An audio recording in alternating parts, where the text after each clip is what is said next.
বন্ধুরা, আমরা প্যারালিওগ্রাম law of vector সম্পর্কে এবার এখানে একটা বিস্তারিত আলোচনা করব। ধরা যাক আমাদের দুটো নন জিরো ভেক্টর রয়েছে। একটি ভেক্টর হচ্ছে এটি, একটি ভেক্টর, আরেকটি ভেক্টর ধরলাম এটি আরেকটি ভেক্টর রয়েছে।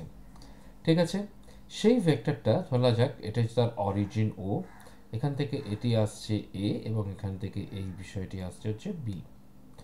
ওভি ভেক্টরটা, ওভি লাইন দিয়ে আমরা বি ভেক্টরকে চিহ্নিত করছি এবং ও এ লাইন দিয়ে আমরা এ ভেক্টরকে চিহ্নিত করছি। তাহলে এখান থেকে আমাদের রেজাল্টেন্ট ভেক্টর হতে গেলে কি করতে হবে? আমরা আগেই এটা দেখেছি যে রেজাল্টেন্ট ভেক্টর হতে গেলে এখান থেকে একটা এই সোজা বেরিয়ে যাচ্ছে। এটাকে কি বলা হচ্ছে? এটাকে বলা হচ্ছে রেজাল্টেন্ট ভেক্টর, যেটার ভ্যালু হচ্ছে আর। আর মানে কত? এ ভেক্টর প্লাস ভি ভেক্টর। আমরা এটা দেখেছি আগে, আশা করি এটুকু কোনো অসুবিধা নেই। কিন্তু এই ভেক্টর থেকে আমরা কি করে আমাদের বাকি ইকুয়েশনটা করব? এই এ এবং ভি ভেক্টরের মাঝে যে অ্যাঙ্গেল রয়েছে ধরলাম সেটা থিটা, এবং এইখানে যদি আমি এটাকে সি ধরেছি এবং এটাকে আমি ধরলাম সি ধরলাম, তাহলে তাহলে এই ও এ ও সি ও সি ও এ, এই যেখানে একটা অ্যাঙ্গেল তৈরি হয়েছে, এই অ্যাঙ্গেলটার আমি নাম দিলাম সাপোজ বিটা। ঠিক আছে, এখন আমি এখান থেকে আমি ম্যাগনিটিউডটা কী করে বের করব? ঠিক আছে, তাহলে ম্যাগনিটিউড বের করতে গেলে এটার সাথে আমি এটাকে যদি আমি জোড়া লাগালাম, আর এখানের সাথে আমি এখান থেকে একটা প্যারালোগ্রাম তৈরি করলাম, করেও কিন্তু দেখা যাচ্ছে যে আমাদের ঠিকমতো কাজ হচ্ছে না।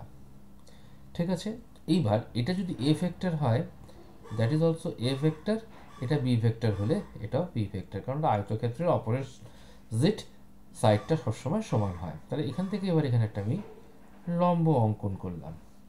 এবার লম্ব যখন অঙ্কন করলাম, এই অ্যাঙ্গেলটা যখন থিটা হচ্ছে, তাহলে অবশ্যই এই অ্যাঙ্গেলটাও আমার থিটা হলো। এইবার দেখুন, একটা অ্যাঙ্গেল, একটা রাইট অ্যাঙ্গেল ট্রায়াঙ্গেল তৈরি হয়ে গেছে। সেই রাইট অ্যাঙ্গেল ট্রায়াঙ্গেল হচ্ছে ও সি এন। আমি ধরলাম এখানে এটা এন বিন্দুতে এটাকে ছেদ করেছে। ঠিক আছে, তাহলে এখান থেকে কি হবে? এটা তো আর, এবং এই আয়তক্ষেত্রের আর হচ্ছে একটা কর্ণ, তাহলে হচ্ছে কত? আর স্কোয়ার মানে কত হচ্ছে?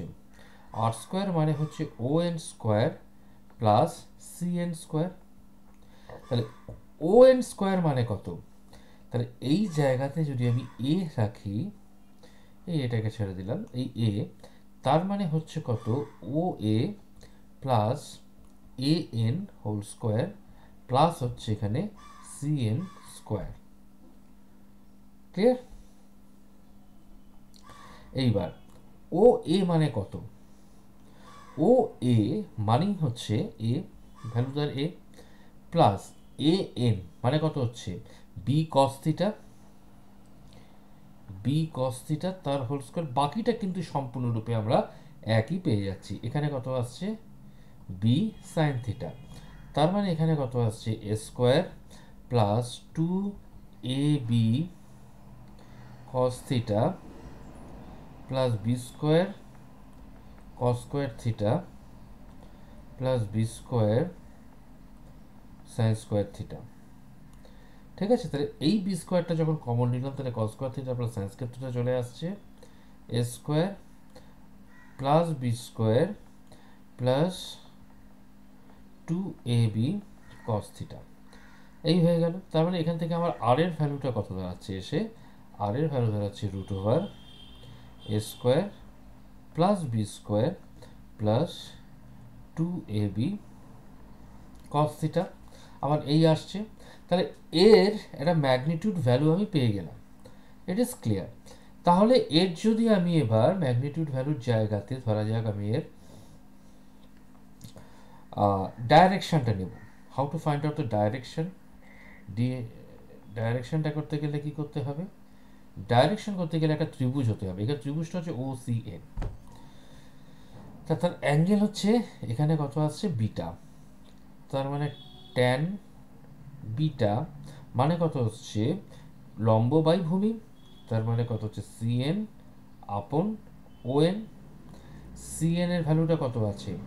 আমরা জানি বি সাইন থিটা, আর ও এন এর ভ্যালু কত জানি, এ প্লাস বি কস থিটা, তাহলে সেটা বসিয়ে দিলাম এ plus B cos theta.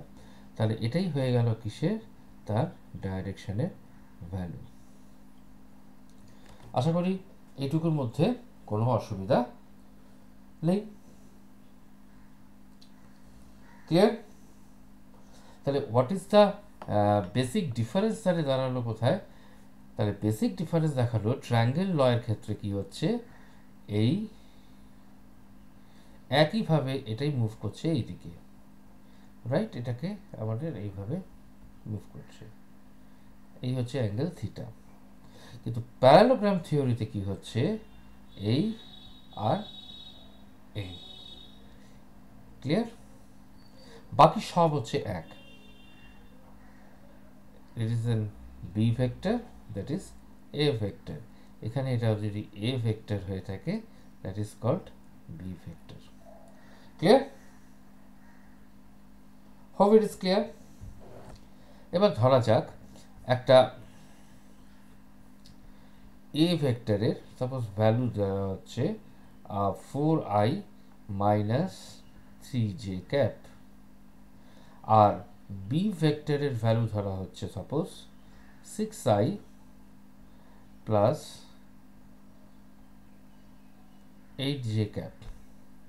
Then what is the value of a vector plus b vector? তাহলে a ভেক্টরের ভ্যালু কত, 4i minus 3j plus 6i plus 8j, that is called the 10i plus 5j। এই দাঁড়ালো এসে value. তাহলে তার magnitude বের করতে গেলে কি করতে বলেছিলাম, ম্যাগনিটিউড করতে তার মডিউলাস নিতে হবে, A vector plus B vector, that is the modulus, মানে কত 10 স্কোয়ার প্লাস 5 স্কোয়ার, মানে কত হলো এটা 125। 125 মিনস হোয়াট ইজ 5√5। ক্লিয়ার? এবং আমরা যদি তার ডাইরেকশনটাকে বের করি, এর ডাইরেকশন যদি বের করি, ট্যান থিটা মানে কত হচ্ছে, what will be the value of the tan theta?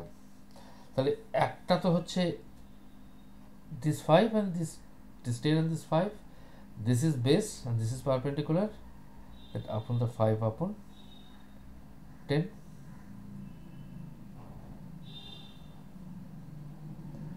কেন? কারণ I represent the x-axis and J represent y-axis. This is why it becomes half. So this becomes the direction. So direction means here the theta means tan inverse half। Clear? তাহলে ছবিটা যদি আমি draw করি, তাহলে ছবিটা draw করলে দাঁড়াচ্ছে এটা অনেকটা এইরকম। This is r is equal to a vector plus b vector, right? This is 5 and this is 10. So this is why we can make it in that way. Hopefully it is clear. Thank you very much. Have a nice day.